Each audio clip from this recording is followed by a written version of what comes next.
This is Real Talk with Preshpen, where we say the things people are afraid to say out loud. Tonight, can love survive equality? Or have we confused fairness with intimacy? Welcome back to Real Talk with Preshpen. I'm Preshpen, and tonight we are closing out July with the one conversation that has been sitting under every other conversation we have had this month. We talked about whether marriage is for everyone. We talked about whether family deserves the loyalty we give it. We debated monogamy and polygamy, and underneath all of it, threading through every argument, every wound, every moment of grace was this question. Can a man and a woman actually be equal in a relationship? Not theoretically, not on paper, in real life, in a real home.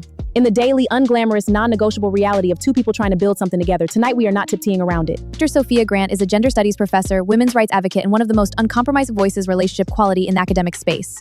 She has written 3 books on power dynamics in heterosexual relationships, and she is not here to soften a single word of what she believes. James Adeyemi is an entrepreneur, father, and self-described feminist who spent 7 years in a marriage built entirely on the principle of equality, shared finances, shared household. He believed in shared decision-making completely, and he lost his marriage anyway. He is here to talk about what equality looks like when it meets reality. Dr. Grant, James, let's get into it. I have been in enough of these conversations to know how they usually go. Someone invokes biology, someone invokes tradition, someone says men and women are just different, as if difference automatically means hierarchy. I am not interested in that conversation tonight. I am interested in the honest one, about power, about who holds it, and about what happens to love when the power is unequal. And I want to say this clearly, I walked into my marriage believing everything Dr. Grant just described. I was the man who read the books, did the work, split everything down the middle. I was the man who said I do not believe in gender roles. And I am sitting here tonight because that marriage ended. And I have spent 3 years trying to understand why. So I am not here to defend inequality. I am here to ask an honest question about whether equality, as we currently define it, is actually working. Segment 1. The First Swing. Dr. Grant make the case, why must men and women be equal in relationships? Because the alternative is a relationship built on dominance. And dominance, and however it is dressed, however it is romanticized, however many people call it tradition or nature or God's design, produces resentment, it produces silence, it produces women who have shrunk themselves so completely to fit inside someone else's idea of what they want. Should be that they have forgotten who they were before the relationship began. Equality is not a political position. It is the only structure in which both people in a relationship can actually grow. Any other arrangement requires one person to stay small so the other can feel large. And I agree with that in principle, I genuinely do.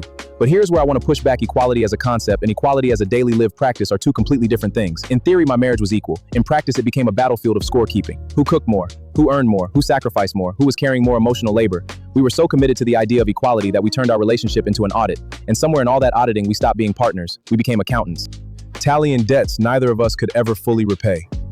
And what you are describing is not equality failing. What you are describing is two people who did not know how to practice equality without making it transactional. Those are different problems. Are they? Because in my experience, the moment you introduce equality as a framework into a relationship, everything becomes a transaction. Every decision, every sacrifice, every compromise gets weighed against every other one.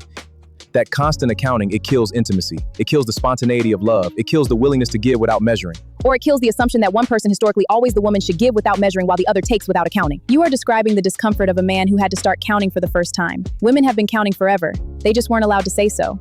Where the invisible labor is visible, where nobody is carrying weight that the other person pretends doesn't exist, that is equality, not scorekeeping. Visibility. Visibility, that is a word I want to hold on to, because what I am hearing from both of you is that the argument is not really about equality at all. It is about who gets to be seen, who gets to be known, whose sacrifices count, and whose gets swallowed in silence. Let's go deeper. Segment 2. Where it gets personal. James, take me into the marriage. You said it was built on equality. What did that actually look like day to day? It looked like a spreadsheet at first. Genuinely. We had a shared document, income, expenses, household responsibilities as we could manage. And in the beginning, it felt revolutionary. It felt like we were building something new, something better than what our parents had. But here is what the spreadsheet didn't account for. It didn't account for the fact that my wife earned less than me and resented the equality framework because it meant she was always contributing less financially, even though she worked just as hard.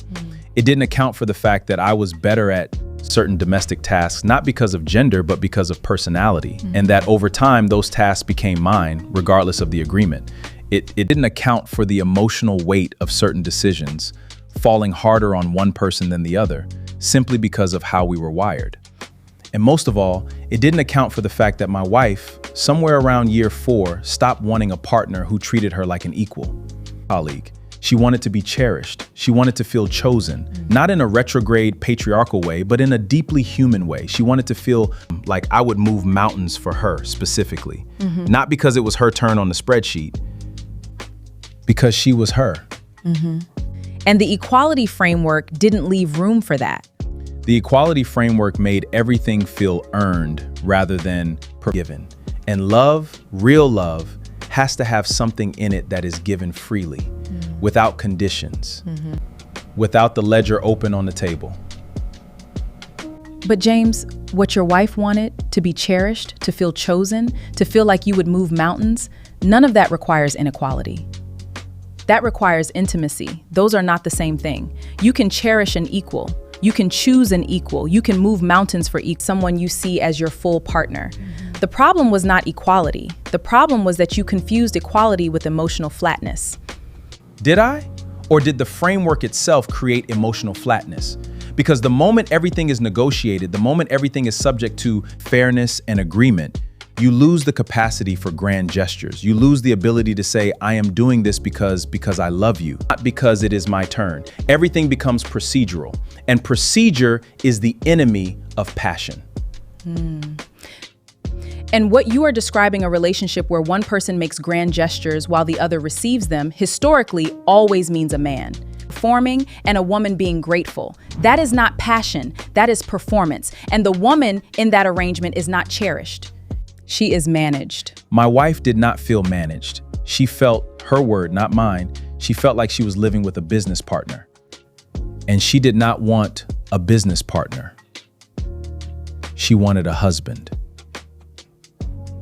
A business partner. That landed hard. Dr. Grant, I want you to respond to that.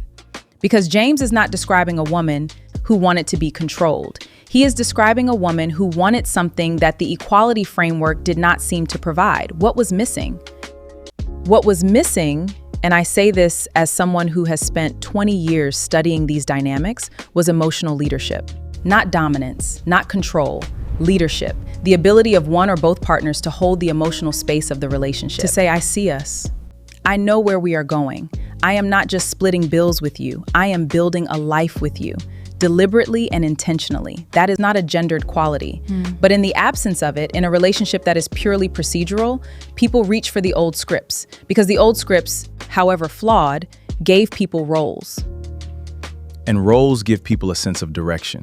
That is the most honest thing I have heard anyone say about my marriage. And nobody said it to us while we were in it. Emotional leadership, not dominance, not the old script of man leads, woman follows, but anybody holding the vision of the relationship with intention and love. I want to take that into our next segment because I think that is where this conversation gets really interesting. Segment 3. Preshpen draws blood. I want to ask both of you something that is going to make this room uncomfortable. We have been talking about equality in Relationships as though it is a purely modern concept, as though it is something people invented in the last 50 years and are now struggling to implement.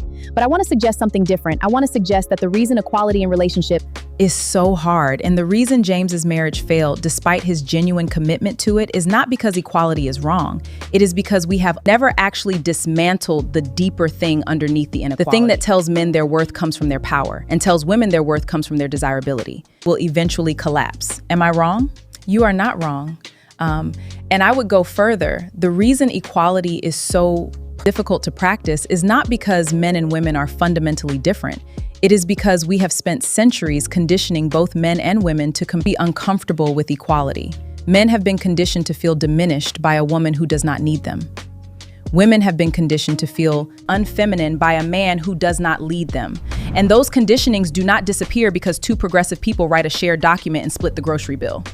And that is exactly what happened in my marriage. I thought I had unlearned those conditionings. I genuinely believed I had.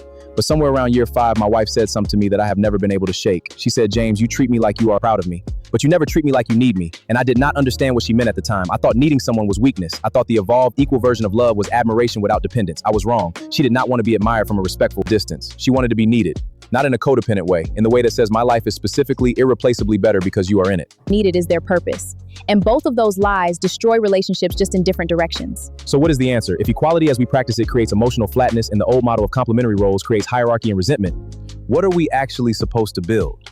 Something we do not have a clean name for yet, something that holds equality and intimacy at the same time, that says, I see you as my full equal and I am crazy about you. I do not lead you and I would follow you anywhere. I do not need you to be less so I can be more, and I need you in the way that changes what I am capable of. We are trying to build that thing. We do not have a blueprint for it yet, but the absence of a blueprint does not mean it is impossible. You wish I had understood that before I lost her. We do not have a blueprint for it yet, but we are building it. Conversation by conversation, wound by wound, honest moment by honest moment. James came in here tonight carrying 3 years of a question he could not answer alone. Dr. Grant came in here with 20 years of research that could not fully account for what James just described. And somewhere in this segment, in the space between the theory and the lived experience, something honest happened. That is what this show exists for. And maybe that is enough to start with. Segment 4. The last word on July. This is our final episode of July, and I want to close it the way we opened this month, with the truth, even when it is uncomfortable, especially when it is uncomfortable. Tonight, we did not resolve whether love can survive equality. I do not think that question has a clean resolution. What we did tonight was something more honest. We sat with the gap between what we believe and what we actually live, between the principles we hold and the very human needs underneath them, between the world we are trying to build and the conditioning we are still trying to escape. If you could say one thing to the man who tried, who genuinely, completely, with everything he had tried, what would you say? I would say the fact that it did not work does not mean you were wrong to try. Every attempt at something better, even the failed ones, moves the conversation forward. You now know things about equality and intimacy and emotional leadership that most men will never know because they never tried. That knowledge did not save your marriage, but it will shape every relationship you build from here. And the men who come after you, your sons, your students, the men watching this tonight, they will be better at this because you tried and failed honestly. That is not nothing. That is actually everything. I needed to hear that. James, final word. I still believe in equality. I want to say that clearly. I have not come out of this experience believing that men should lead and women should follow. I have come out of it believing that equality without intimacy is incomplete, that fairness without tenderness is just management, and that the next time I love someone, I'm going to bring both, the principle and the passion, the shared spreadsheet and the grand gesture, the respect and the need, because she deserved both, and I did not know how to give her both at the same time. That is what I am taking from this. That is what I hope someone watching tonight takes from this. Equality is not the enemy of love. The half version of it is. This has been the July finale of Real Talk with Preshpen, and I want to close this month the way it deserves to be closed. We spent 4 Sundays this month tearing into the things society tells us are settled: marriage, family, monogamy, equality, and what we found underneath every argument, every wound, every moment of unexpected grace is the same thing. People are trying, imperfectly, messily, with baggage they did not pack themselves and wounds they did not choose, but trying. And I believe I have to believe that the trying matters, that every honest conversation like this one moves something, even if just by a millimeter, even if nobody watching tonight has a clean answer by the time this ends. You are not behind, you are not broken, you are not failing at love because you have not figured it out yet. You are human, and humans have been trying to figure this out since the beginning. Keep trying. To Dr. Sophia Grant and James Adeyemi, thank you for coming in here and telling the truth, even the parts that hurt. To everyone who has watched this show all July, thank you for staying in the hard conversations with us. We will be back in August, and I promise you, we are not done. This is Real Talk with Preshpen. Share this with someone who needs to hear it. Good night. The best conversations don't end here. They begin with you. Keep asking the hard questions. Keep listening. Keep growing.